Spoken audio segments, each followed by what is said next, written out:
ABC Sports Bay Area, pre- and post-game. And I'll start this off, Fezzy Phil. Good morning. Glad you got your ass out of bed this morning. How are you? I hear. Hey, I hear it, man. What did Draymond say he can sing? All my life. All my life. Let's sing it. Come on, let's go. Let's go. No, right you got now. it. Because all my life, I've waited for one like you. I'm messing it up. That's Joe Shasky. Come on, Festus. I know you tear up the karaoke machine. I've heard you sing on the show. Give us something this morning. What's your favorite song? Yo, my highlight of this season so far is nothing that has to do with the basketball court. It was me. It was Bob Fitzgerald, Kelena Zubuki, and myself singing karaoke. We were singing, what were we singing? We were singing, I think it was Suspicious Minds or Shallow. I can't remember which one. But we were singing karaoke for Kalena's birthday, and that was the most amazing moment. So, yes, that's one of my highlights. I got you, Bonta. Fezzy has vocals. Underrated vocals. The guy could have been a singer. Maybe he picked the wrong profession. Maybe he picked the wrong. Fezzy, you may have picked the wrong profession, man. Let's ask him. You sound like a very well-rounded Renaissance man. Have you ever slept in a trailer camper, pop-up camper, like a tent? Have I ever? You just said like three different things. Well, like there's like a pop-up tent. In a tent? Yeah, pop-up tent. A camper. I don't know what it goes by many Mr. names. Vanderbilt, man. You got to come correct. I apologize. I'm not really a camper. My brother is. All right, so I went to the Grand Canyon. Oh, man, we're losing them. Get him back on the line. Got to get him back. That's a tease right there, Grand Canyon. This is a tease. I know. Grand Canyon's sick, by the way. I've never been there. Shasky's jaw dropped. I've never been there. Yeah, me either. Yeah, okay, I was going to say. Never been there. Yeah. All right, we got him back. I went to the Grand Canyon. All right, I'm back. So I went to the Grand Canyon a couple of years ago, and while I was there, I slept in a tent. At this point in my life, I was not an outdoorsy guy, but I barely fit in this tent. I had to sleep starfish. Both legs were on. Never seen anything like it before. So that's my camper tent story, I guess. That's good stuff right there. Sleeping like a starfish. All right, man. Look, last night, it was an ugly win, but you got the win. And it sets up a monster showdown tonight against the Pelicans at Chase. And I'm really hyped for this game tonight against New Orleans, who's tied with the Boston Celtics for the best road record in the NBA. But how much did last night's game highlight the value of Clay, Dre, and GP2? Because I think a lot of people, we just had a caller, Savala, she's a big time fan. She goes, I didn't understand the value of the big three until last night. I think Dub Nation needed to see that last night. That they need Clay, they need Dre, they need GP2. You absolutely need the big three. What are we talking about here? This is why we have a dynasty of the Golden State Warriors. You've seen the importance of Draymond when he was absent this year. You've seen the importance of Klay Thompson when he was absent with his knee injuries. So, and Steph Curry, I mean, I don't have to even tell you that the offense for the Golden State Warriors is built around Steph Curry. So absolutely you need these guys. And I heard you say GP2 as well. Well, remember a couple of years ago when the Warriors won in the finals? GP2 was out for some of that playoffs. And during that time, they missed him. So when he came back in the finals, he really gave the Warriors a big boost defensively to help them win the championship against the Boston Celtics. So you need all these guys. You need a full squad. And the really beautiful thing right now is if you look around the league, a lot of teams are dealing with injury issues. The Warriors, for the most part, they are pretty complete right now, knock on wood. And so that is one of the best things for a coach. The best ability is availability. And from there, you can work. And the Warriors, all they need is a puncher's chance, and right now they got that in the play-in tournament. Yeah, that's a good point. You know, Fezzy, you played in the league, so you have a good feel for this. You know, I think there's a misnomer by a certain segment of sports fans. Oh, the NBA, you know, a lot of these guys act like James Harden. No, the backbone of the NBA is more class and dignified, like guys like Kevon Looney, who are just always available and ready and don't say a peep and are consummate professionals, amazing teammates. And then when they are called upon, have a game like they had last night, which, I mean, they don't win that game without Kevon Looney. I speak to how hard that is to stay on the bench for as long as he has and then be ready to help this team win a must-win game in the way that he did yesterday. Being a role player in the league is an amazing job. But it's one of the toughest jobs because it's kind of thankless, right? Like you come in and out of the rotation, out of the lineup, and your job is to stay ready to impact the game whenever they throw you in.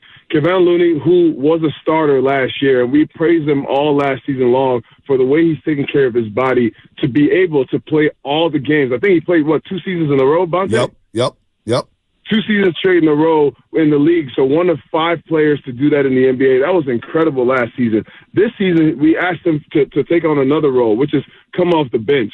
And he's kind of been out of rotation, not because of anything that he's done necessarily, because he's always going to be constant. It's just because of what Trayce Jackson-Davis has been able to do for the Warriors. He's a lob threat. He's athletic. He's those things that the Warriors need to compete against the likes of Anthony Davis and those big guys that the Warriors are going to face in the playoffs. But Kevon Looney coming off the bench last night was really a testament to his leadership skills, his ability to stay locked into the game. I've done yoga with Kevon. I didn't say it wrong. I said it right. Yoga is what he does every game day to make sure his body is strong and ready to come and compete. But his IQ is unmatched. You see him on the boards. He really stopped the Trailblazers who were going crazy. They got 20 more shots than the Warriors last night because of second chance points, because of turnovers, offensive rebounds. So that's what Kevon Looney did. He came in the game, shut that off, and the Warriors were able to go on their run. Yeah, the great two-man game in the fourth quarter, Fezzi, with Steph and Kevon Looney, him setting screens, him rolling to the basket. You bring up a good point about the second chance points. Portland, 28 second chance points to the Warriors 15, and that's something they have to clean up tonight against the Pelicans. Jonas Valanciunas. Zion Williamson, you brought up last night, because I know you love your bigs, and the Warriors had 13 blocked shots last night, but another test for Trayce Jackson-Davis. He got a test last night from DeAndre Ayton. He's getting trial by fire against these big teams, and tonight he has to see Zion and Jonas Valanciunas. So what will be the key defensively for TJD against these bigs for the Pelicans? I mean, TJD has been doing a great job. You got to give him credit. It's not necessarily a test that he has to prove himself, but I think it's getting him playoff ready. And going against last night, DeAndre Ayton, a big guy, 7-footer in the middle of the lane, rebounds, block shots, can hit that mid-range jumper. Tonight, it's kind of similar, but Jonas Valanciunas is a very physical big, kind of unlike DeAndre Ayton. He's going to come at you. So for TJD, it's not letting him get into the body, not letting him get you into foul trouble. He's going to be on the offensive boards. He's going to be a little more tenacious on the glass than DeAndre Ayton was last night. So you got to make sure you put a body on him at all times. And when he goes off to help, because TJD is a shot blocker. He blocked 4 shots last night. That's incredible. Having a rim protector for the Warriors is going to be really key in the playoffs. When he does that, the guards have to do a good job of being in communication with him so they can go put a body on the big and not let him go crazy on the boards. So I know Bonte's all over this, and you're with him, during the pre, the post, and everything in between. How's he feeling this Kings collapse from afar? What's it look like watching him watch Kings games? Yo, Shasky, so first of all, I'm from Sacramento, right? So I got to go home. So I can't talk bad about Sacramento. But the way him and Kyle Draper, who's one of the announcers for the Sacramento Kings, the way they go back and forth, it's personal. It's Sacramento versus the Golden State Warriors every time. And if we have that matchup, my favorite part would be watching both of them go at it, and Bonta is so excited to tell them that the beam will not be lit. So, Festus, now, here's the follow-up question to the camper. All right, you can pick 3 people, okay? 3 people where you would have a weekend with them in the woods, in the camper. Who from the NBC family and who from the Warriors would you pick? Oh, I got to go both Bonta and Draymond. Those are my 2 to start for reasons that I'm not going to disclose right now. My Lord. Oh, my God. So you said me and Dre are going to make s'mores together, Fezzi? I think, it would be a great bonding experience. I'm with you. And I agree. Person would be, who's good in the woods? Who would be somebody I would trust? That's what I'm. Clay. I feel like Clay would be the guy that I feel like he's somebody that you would trust to just know random stuff about making a fire. Yeah, everybody's been saying Clay because of him on the boat, him in the outdoors with Rocco. Clay's a great outdoors guy. See, Fezzi, I think it's GP2 because he'd wake up super early and you'd already have bacon and eggs ready for everybody with a laugh. Right? I like that. You need some hustle out there in the woods. Respect. I like that. I just was going based on survival instincts. I feel like Clay is one of those guys that just knows a bunch of random things. True. You should listen to him in the locker room. Like, he would just know, oh, I just know how to start a fire with wood sticks. I'm like, wait, where do you even learn that? He's like, yeah, I read that somewhere. I'm like, what? What are you reading? But, one of those guys that's like super worldly, understands a bunch of things about a bunch of things. And yes, I would love to see the first two people just on the boat in the woods making s'mores together. So that's incredible. That's incredible. Take me into the players' perspectives today. So you just got back from Portland. You're getting ready for the Pelicans. How does this day go down? I mean, does somebody have to tell everybody in the locker room to like lock in, or is it just known? I mean, this is a battle-tested group of guys here. Like, what's the locker room vibe going to be like pregame here?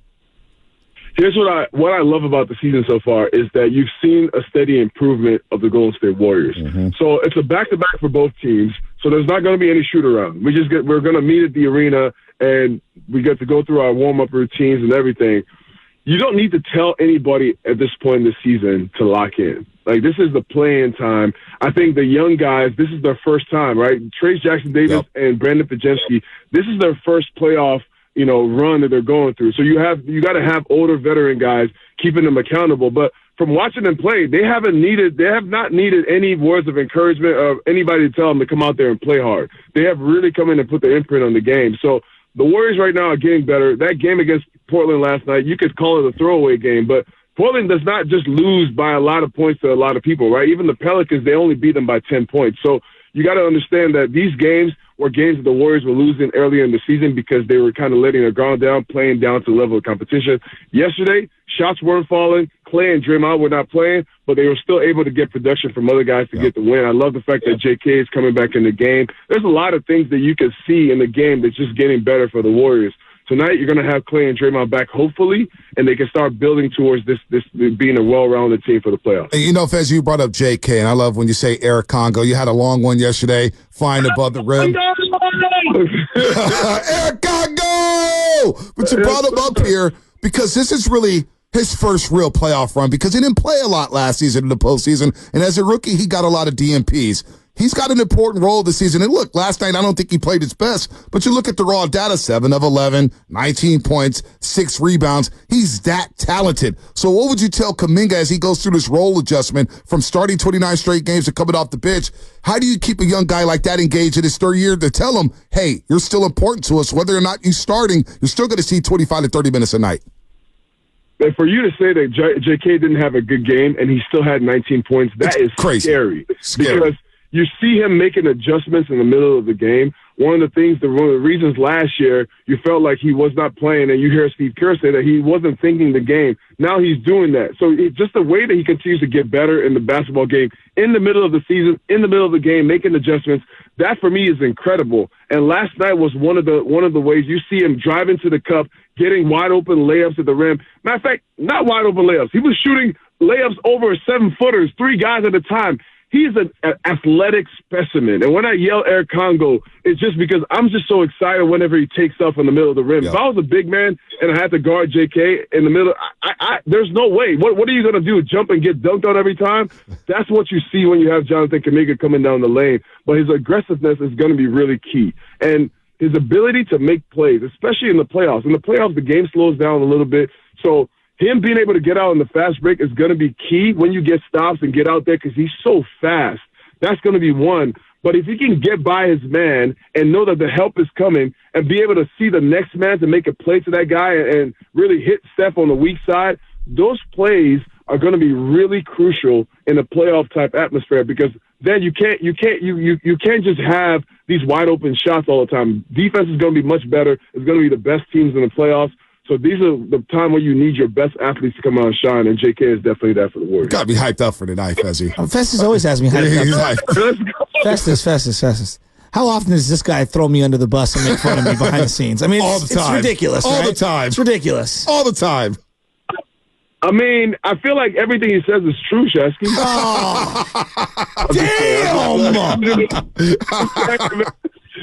But, one of my favorite things, man, Bonta is really the guy that brings us together. For sure. Obviously, Chris Mullin is a Hall of Famer, a guy who played in the previous generation of basketball where, there was the Bad Boys, there was Michael Jordan, he was Dream Team. And then I played in this generation with Steph, Clay, Draymond. We got to win a championship here. So just a knowledge of a Hall of Famer mixed with my knowledge of the defensive presence is always a defense versus offense with me and Chris Mullin. But Bonta is the point guard that brings us both together. He's got a shooter on the wing. He's got a big man for the lob, and he definitely distributes the ball very well. It's a great crew. Woo! It's a great crew. Damn. It's well said. I mean, Fezzy, checks in the mail, man. I'll hook you up today at the JP Morgan Club. Definitely time on me today, Fezzy. Definitely time on me. But no, hey, but it's a really good crew, man. I have a lot of fun there. Zena Kate has done a great job. Kareth Burke, Dalton Johnson's back. Monty Poole. I mean, it's really it's easy. I thought a lob to Fezzy, and he just goes off. I'm jealous of Dalton's, Petaluma Fitus? Well, I mean, he took a leave that I was jealous of. Yeah, he was out for a while. Shasky's going to leave me soon because, he's a new father too, Fezzy. Well, not yet, but I just became an uncle, and my nephew is the most amazing kid, man. So he's made me really excited for fatherhood someday. I can't wait. Yeah, Fezzy definitely has that baby fever. No doubt about that. Fezzy, go get some rest, man. Thanks for coming on today, man. It's a big game tonight. We're hyped up. Pelicans, last time they came in on January 10th, beat the Warriors by 36 points, 141-105. But this Warriors team is a completely different roster with everything happening with them. They've won 9 and 10, 17-4 in their last 21 road games. They're playing some good ball. But tonight I expect a big-time playoff game at Chase Center. Should be rocking. Hell yeah. We're going against Dion Williamson, who really has been playing incredible basketball. He's done a good job controlling his weight, which has been the big topic. But his talent level. CJ McCollum. My only worry with the Pelicans is the fact that they're missing Brandon Ingram, who is an all-star. And so they have to put a lot of stress on Zion and CJ McCollum. At this point in the season, at the end of the year, you really are trying to get your guys a little bit of rest, like you see with Draymond and Clay last night. Trying to get them some rest so that you can go into the playoffs and shoot off and really go off on a run. But those guys are dangerous. The New Orleans Pelicans are playing very well. They're deep. They got a lot of shooting on the wings. It's going to be a good game tonight, man. And it's the box.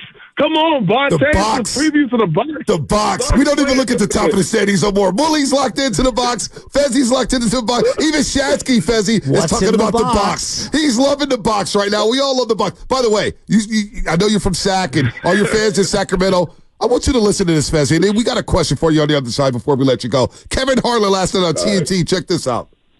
Pelicans hold on, driving into Murray. Somebody's throwing something on the floor. 46 seconds to go, and a whistle blew. It's a chicken wing. Why would someone throw something that good out on the floor? It's crispy. It's warm. Yes. And I almost had to go out and I'm so hungry. I hear your stomach over here growling. What's that guy? I hope he eats it. Just going to save it for, put it in that little heater over there. 46 seconds to go. It's Murphy with the ball and Fox the quick. What's going on with you folks in Sacramento, man? They're so disgruntled to throwing chicken wings on the court, man. All that good chicken going to waste. Why would they throw a chicken wing on the floor? I love that. He's like, yo, I'm going to hustle and go get this chicken wing before somebody gets it. Why would you throw something that good on the floor? I don't know what's going on out there in Sacramento. I know. Whatever you can do. Maybe you can slip, make the opponent slip or something. Maybe that's what they were trying to do. Get some chicken grease on the hard. This is what's going down. The Hollow Man's making his annual disappearance come playoff time. Demonis Sabonis. That's what's going on. Hey, man. Don't you come at my bigs like that. No, I'm not going to have that on this show. We can't come at – I always stand up for the bigs. I don't care if they're playing for the Warriors. I don't care if they're playing for the Kings. I stand up for my bigs all around. We're a part of the coalition. All right, big man, all the big men have to unite. I love it, Fezzy. I love it, man. Thanks for coming on. I'll talk to you in about 20 minutes on our Zoom. Then I'll see you later tonight at Chase Center. Sure. All right. See you, buddy. Thanks for having me. Anytime, man. Festus Ezeli, man. Really a good dude, man. Like really former NBA player, NBA champ. Obviously, our Warriors pre- and post-game show. Look, his career was cut short due to the injuries to his knee or whatnot. But as genuine as a guy as I've ever met in my life in this industry, man, he is really a good dude. He just calls us to check in on baby Chaz and, yo, let's go do yoga. Let's go do this. No. Fezzy's a really good dude. You want to do yoga with us? I mean, I just did a foam roller for the first time the other day, and I'm still sore. Like you're a LeBron and Kobe on the court? Bro. I'm out. I'm out on the foam roller. You ever see Kevin Durant with the foam roller on the court? No, it's really helped him in his career. You worry about being injured doing yoga? Well, first off, yoga, I thought you guys were setting me up for a missed injury report. I was like, wow. Yeah, really? what, 2 hours later?